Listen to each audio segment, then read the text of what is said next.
भगवान बुद्ध हम लोगों के जीवन उद्धारक भारतीय संविधान निर्माता बाबा साहब डॉक्टर अम्बेडकर जाति पात और ऊंच नीच को गलत बताने वाले और उसमें जागरूकता पैदा करने वाले राष्ट्रसंत रविदास शिक्षा और स्वच्छता की अलग जगाने वाले संत गाडगे महाराज को हम अपनी विनम्र श्रद्धांजलि अर्पित करते हैं। तत्पश्चात हमारे मंच पे उपस्थित तमाम गणमान्य लोग और सामने बैठे हुए हमारे बहुजन समाज के विशेषकर सजातीय बंधुओं को हम अपना नमन करते हैं। बस बहुत सारी बातें आप लोगों ने सुन भी लिया होगा, अब ऐसी कोई चीज़ बची नहीं। हम विशेष करके अपने माताओं बहनों के लिए थोड़ा सा आपस में जरा बात कम करके गौर से सुनेंगे। अभी आपने संविधान के महत्व को, संविधान के अधिकार को और संविधान के बारे में बहुत सारी चीजें सुनी। हम आपको एक बहुत बारीक चीज संविधान के बारे में बताना चाहते हैं। सबसे पहले तो आप यहाँ हम जो आयोजक मंडल है उसको एक सुझाव देंगे, ये हमारा व्यक्तिगत सुझाव है। अगर अच्छा लगेगा तो मान लेंगे, अन्यथा कोई बात ही नहीं। अब आप जानते हैं कि बहुजन समाज में बाबा साहब के विचारों को अगर हम मानते हैं और चूंकि एक विचारधारा महापुरुषों की चलती है, हम उन विचारों को मानते हैं, तो महापुरुषों ने हमें जिस धर्म के बदौलत हमें नीच समझा गया, उस जाति को, उस धर्म को छोड़ने की बात की गई है और बौद्ध धर्म को अपनाने की भी बात की गई है। तो प्रोग्राम को शुरू होने के पहले यहाँ पे आज हमारे समाज में बहुत सारे बौद्ध भिक्षु उपलब्ध हैं और वो गांवों में, बौद्ध विहारों में रह के समाज के प्रति जागरूकता पैदा करते हैं। तो कोई भी ये प्रोग्राम, इस तरह का सामाजिक प्रोग्राम शुरू करने के पहले अगर बौद्ध भिक्षुओं को बुला लिया जाए और शुरुआत में ही हमें त्रिशरण और पंचशील करवाया जाए तो हमारे ख्याल से ज्यादा बेहतर होगा। ये हमारा सुझाव है कि आगे से कभी भी ऐसा प्रोग्राम हो तो हमें त्रिशरण और पंचशील से शुरुआत करनी चाहिए। यह एक रूढ़िवादिता को भी अंत करने का तरीका है। अब हम आते हैं, अभी तक जो ही हमसे पूछता है कि आप कौन जाति के हो, तो हम तो अपनी जाति बताते हैं, लेकिन ब्राह्मण से पूछेंगे तो वो ब्राह्मण कहता है, हिंदू नहीं कहता। लेकिन अगर एक शूद्र से पूछा जाता तो कहता हम हिंदू हैं। जबकि अगर हिंदू को आप परिभाषित करेंगे तो हिंदू एक ऐसा 4 मंजिला मकान है कि जिसमें कोई सीढ़ियां नहीं, मतलब जो सबसे ऊपर वाला है वो नीचे नहीं आ सकता, नीचे वाला ऊपर नहीं जा सकता। इस तरह से बनाया गया एक 4 मंजिला मकान है। तो हमें ऐसे मकान को नहीं फॉलो करना है जिसमें सीढ़ी ना हो और हम एक मंजिल से दूसरे मंजिल पे ना जा सकें। दूसरे महापुरुषों की हम जयंती क्यों मनाते हैं और अपने घरों में इनकी तस्वीर क्यों लगाते हैं, इस पर भी चर्चा हो चुकी है। लेकिन इन महापुरुषों ने या तो कुछ ऐसी चीज लिख दिया है जो हमें मानना है, या तो ऐसी चीज लिख दिया है या ऐसी चीज कह दिया है जो लिखने लायक है। तो ये चीजें हम लोगों को गौर करना है। अब हमें संविधान के बदौलत इन माताओं बहनों पे हम आते हैं जिनको ज्यादातर जागरूक होने की जरूरत है। जैसे कहा जाता कि महिलाएं ही प्रथम शिक्षिका होती हैं अपने परिवार की, अपने बच्चों की। तो महिलाओं को सबसे ज्यादा जागरूक होने जो त्योहार और व्रत है, इन त्योहार व्रत जो भी बनाए गए हैं हमारे अपने बहुजन के त्योहारों की काट है। दूसरा, अभी आपने संविधान के अधिकार को देखा, हमारी जितनी माताएं बहनें बैठी हुई हैं, अगर संविधान ना होता, आप धर्म में जाइए तो एक हिंदू धर्म को मानने वाला किसी भी मंदिर के पुजारी आप नहीं बन सकती हैं जो बहुजन समाज की है। एक मुसलमान की महिला वो जो है मौलाना नहीं बन सकती किसी भी मौलाना, एक महिला पादरी नहीं बन सकती। लेकिन संविधान के बदौलत एक महिला सब कुछ बन सकती है। आज आप देखिए, आपके सामने ऐसी कौन सी पोस्ट है, कौन सी ऐसी चीज नहीं है जहाँ पे महिलाओं की भागीदारी ना हो। और वो अगर संविधान के बदौलत है, और संविधान के बदौलत शिक्षा का अधिकार मिला, जिससे हम आप शिक्षित हुए, वो अधिकार मिला। अब हम आपको एक बहुत बारीक चीज संविधान की बताते हैं। आप देखिए, यहाँ पंडाल में जितने बैठे हुए हैं, एक तरफ पुरुष है, दूसरी तरफ महिला। लेकिन हमारे इस समाज में एक ऐसा भी जीव है, आप लोग जरा गौर से सुनेंगे, हमारे समाज में एक ऐसे भी जीव है जो न पुरुष है न महिला है। ऐसे भी इसी समाज में पैदा होते हैं। उसको कहा जाता है किन्नर। किन्नर का नाम सुने होंगे, किन्नर कहा जाता है। आपको आश्चर्य होगा कि 1950 में हमारा संविधान लागू हुआ और संविधान के बदौलत हमें वोट देने का अधिकार। लेकिन उस वर्ग को, जो किन्नर वर्ग है, उसको वोट देने का अधिकार 2010 तक नहीं था। इसलिए कि जब वोटर लिस्ट बनती थी तब उसमें या तो पुरुष लिखा है या महिला, तीसरा रहते नहीं था। और अगर उसने सही चीज बता दिया तो उसको वोट देने का अधिकार नहीं। तो अब आप देखिए कि बाबा साहब ने, हमारे बहुत सारे लोगों ने आपको बताया कि संविधान का जो प्रस्तावना है उसमें हम भारत के लोग लिखा हुआ है और भारतीय लिखा हुआ है। अब आप देखिए कि वो किन्नर, इसी संविधान के बदौलत बाबा साहब ने संविधान में जो आप सबको एक नागरिकता लिखा है, उसमें भारतीय लिखा हुआ कि हम ना तो हिंदू हैं, ना मुसलमान हैं, ना सिख हैं, ना ईसाई हैं, किसी भी धर्म के हों, लेकिन सबसे पहले हम भारतीय हैं। और उसी भारतीय एक शब्द के बदौलत एक किन्नर जो शेड्यूल कास्ट में पैदा हुआ और उसको घर से तिरस्कृत किया गया। भाई माँ बाप हैं, यही महिलाएं बैठी हैं, एक किसी के घर में, भाई ये बायोलॉजिकल फॉल्ट हो सकती है, ये कुदरती फॉल्ट नहीं है, बायोलॉजिकल फॉल्ट है कि एक महिला, एक किन्नर किसी महिला के घर में पैदा हो सकता। लेकिन जो वो पैदा होता उसको बड़े हेय दृष्टि से देखा जाता कि वो ऐसा लगता नहीं कि हमारे समाज का अंग है।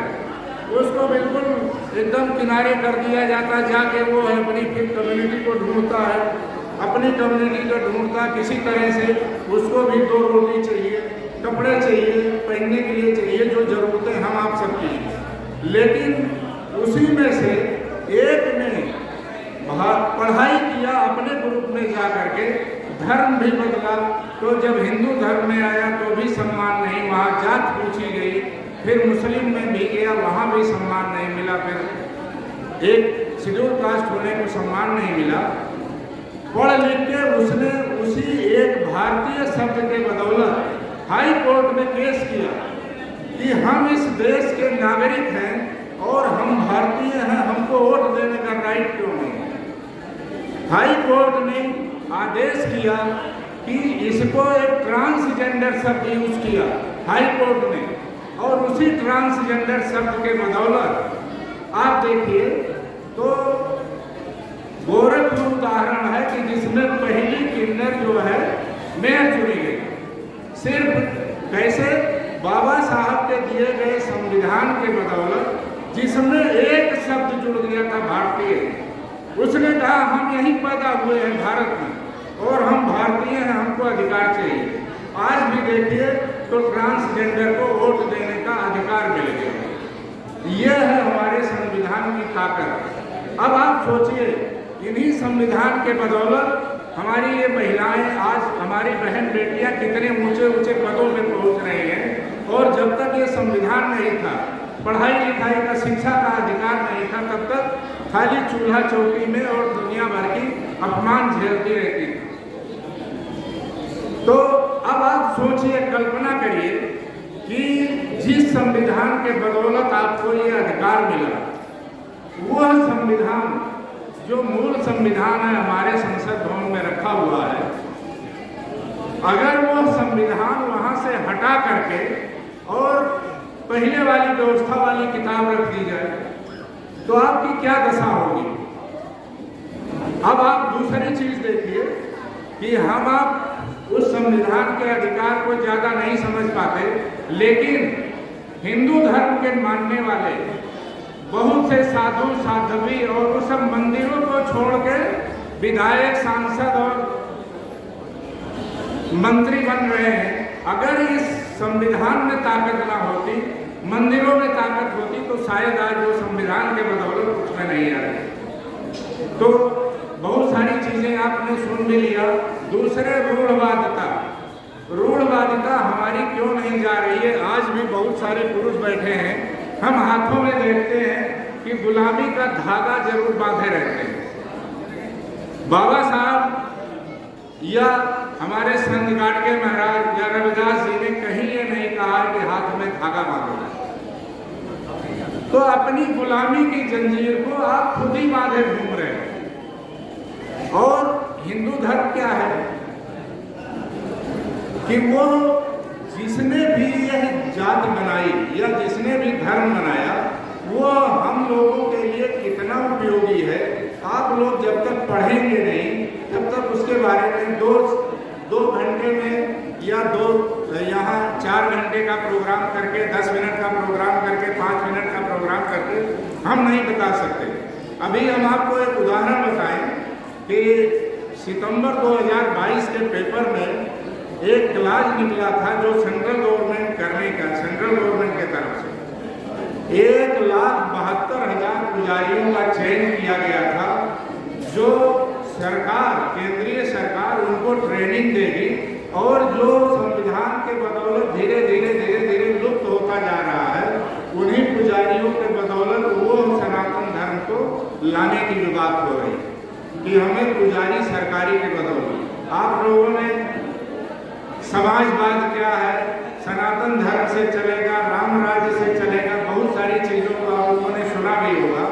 तो सबसे बड़ा जो आपका अधिकार मिला हुआ है, आप मानसिक गुलामी को छोड़ना है आपको। अब मानसिक गुलामी क्या है, अभी देखिए 22 तारीख से नवरात्रि आ रही है, 30 तक चलेगा। हमारी माताएं बहनें बहुत सारे जिस घर में मार, उसके लिए बहुत सारे के नवरात्र में खर्चे हैं, फल खाना पड़ेगा, दीपक जलाना पड़ेगा, व्रत रहना पड़ेगा। क्या आप इस नवरात्रि से सहमत हैं कि शिक्षा ज्यादा जरूरी है कि मंदिरों में ज्यादा जरूरी है जाना? तो आप इसको थोड़ा सा बाइफरकेट करिए कि हमारे लिए, हमारे बच्चियों के लिए स्कूल ज्यादा उपयोगी है कि मंदिर ज्यादा उपयोगी है। अभी इधर थोड़े दिन के बाद एक सावन आएगा, इधर देखिए अभी फरवरी बीता है, शिवरात्रि बीती है, बहुत सारे लोग कांवड़ ढोते रहे जिसपे चर्चा भी हो चुकी है। तो प्लीज हमारी आपसे विनती है कि इस जो रूढ़िवादी परंपराओं है इनसे दूर रहना है। जैसे हमारे लॉर्ड बुद्धा, पहले जो चित्र लगा हुआ है लॉर्ड बुद्धा का, इन्होंने 3 बातें बताई है। पहली बात क्या बताई कि इस बात को मत मान लेना कि वो मैंने कहा। पहली बात, इस बात को मत मान लेना कि ये मैंने कहा है। दूसरी बात इन्होंने कहा कि इसको भी, इस बात को भी मत मानना कि ये धर्म ग्रंथों में लिखा हुआ। तीसरी बात ये कहा कि इस बात को भी मत मान लेना कि ये परंपराओं से चलता आ रहा है। ये 3 बातों को उन्होंने आपको जागरूक किया है, आगाह किया है। उन्होंने फिर क्या कहा कि आप एक विवेकशील प्राणी हो, बुद्धिमान हो, तार्किक ज्ञान रखते हो, आपके विचारों से जो तर्क पे वो सही उतरे उसको मान लेना, जिसको अत्यधिको हो कहा गया है। तो हमारी आप सबसे गुजारिश है कि अगर इन महापुरुषों की जयंती में आप सम्मिलित होने आए हैं तो आप इनके विचारों को जरूर मानें। आप अपने घरों में इनके तस्वीरों को लगाएं आस्था के लिए, जबकि इन्होंने नहीं कहा है कि तस्वीर लगाइए, लेकिन तस्वीर रहेगी तो आपके इनके विचार याद आते रहेंगे। अगर काल्पनिक देवी देवताओं के कोई भी चित्र लगे हों तो बिल्कुल वहां से हटा दीजिए। दूसरा, हम जयंती मनाते हैं संत गाठी महाराज की, जिसमें शिक्षा की बातें भी लोगों ने बताई। रविदास जी की बात है, संत रविदास जी के 41 दोहे जो गुरु नानक जी के गुरु ग्रंथ साहिब हैं, 41 दोहा गुरु ग्रंथ साहिब में लिखा गया। और इसका उदाहरण हम आपको बताएं, फरवरी 2022 में पंजाब का चुनाव चल रहा था। जिस दिन रविदास जयंती थी उसी दिन वो इलेक्शन पड़ गया, उसी दिन वोट डालना था। वहाँ के लोगों ने उसी गुरु ग्रंथ साहिब में उनके दोहों को, जानकारियों को देख के वो चुनाव आयोग में अपील किए। चुनाव आयोग को इलेक्शन एक दिन शिफ्ट करना पड़ा और लोग बनारस चले आए। तो ये है आपके संविधान की ताकत। तीसरे, बाबा साहब तो आपके सब कुछ है ही है। हम आपको एक संगठन के बारे में, एक छोटा सा समय खत्म हो रहा है, उपस्थिति भी कम है। एक संगठन, जब तक हमारा ये बहुजन समाज संगठित नहीं होगा तब तक न तो हमारा संविधान सुरक्षित रहेगा, न हम आप सुरक्षित रहेंगे। और वही पुरानी परंपरा, जैसे विधानसभाओं में बोला जाता है कि सनातन धर्म से चलेगा, तो ला करके खड़ा कर दिया जाएगा। तो संगठन को मजबूत करना है। संगठन कैसे कमजोर होता है? देखिए, जब आप ठंडी का दिन होता है तो ठंडी के दिन में एक बोरसी में 5 आगी जलाते हैं। आगी जलाते हैं, जब 5 लकड़ियां इकट्ठा कर देते हैं तो लौ बहुत तेज निकलती है। तो इसमें हम एक संगठन के जो मुखिया थे वो एक हम ही लोगों की तरह संगठन में काम करते, ऐसा था गए कि अब हम काम नहीं कर पाएंगे। वो घर पे आके चुपचाप बैठ गए। चुपचाप बैठने से क्या है, ठंडक के दिन में वो आगे ताप रहे थे। संगठन के जो मुखिया थे वो उनसे मिलने आए कि आखिर बात क्या है, वो संगठन में आते नहीं। वो उनसे मिलने आए तो उनके घर पे आए तो देखे कि वो आगे को बड़े प्रेम से ताप रहे थे। ठंडी का दिन है, कुछ लकड़ियां उनके उसी बोरसी में आगे में रखी हुई थी अंगीठी में। वो आए, उनके सामने बैठ गए और बोला चाला कुछ नहीं, ना कुछ भी पूछे नहीं कि आपने ये संगठन का काम क्यों छोड़ दिया। उन्होंने धीरे से एक लकड़ी उसमें से उठाई और किनारे रख दिया। अब वही लकड़ी जो लौ दे रही थी, जैसे निकाल के रखे वो लकड़ी बुझ गई। उन्होंने फिर कुछ नहीं बोला। थोड़े देर के बाद उसी लकड़ी को फिर उठा के रख दिए और वो लकड़ी फिर जलने लगी, लौ देने लगी। तो संगठन है हमारा, जब तक सब मिल करके एक लौ नहीं, ज्वाला नहीं उठाएंगे तब तक हमारा संगठन नहीं मजबूत होता है। अपने अपने घरों में जाएंगे, यहाँ से जो मैसेज लेके जाएंगे, जो विचारधारा लेके जाएंगे, अगर वहीं पे छोड़ देंगे तो फिर ये हम कितने वर्षों से यहाँ पे ये जयंती मनाई जाती है। वो आज भी सुधार हो गया हो तो बहुत अच्छा, लेकिन आज भी भगवान बुद्ध के विचार यहाँ पे कृष्ण और पंचशील के माध्यम से देखने को नहीं मिला। दूसरा ये है कि अभी हम जो वक्ताओं की लिस्ट देख रहे थे, हमारी महिलाएं बहुत सारी पढ़ी लिखी हैं, बच्चियां पढ़ी लिखी हैं। 2 बच्चियों ने कितना बढ़िया बात भी बताई।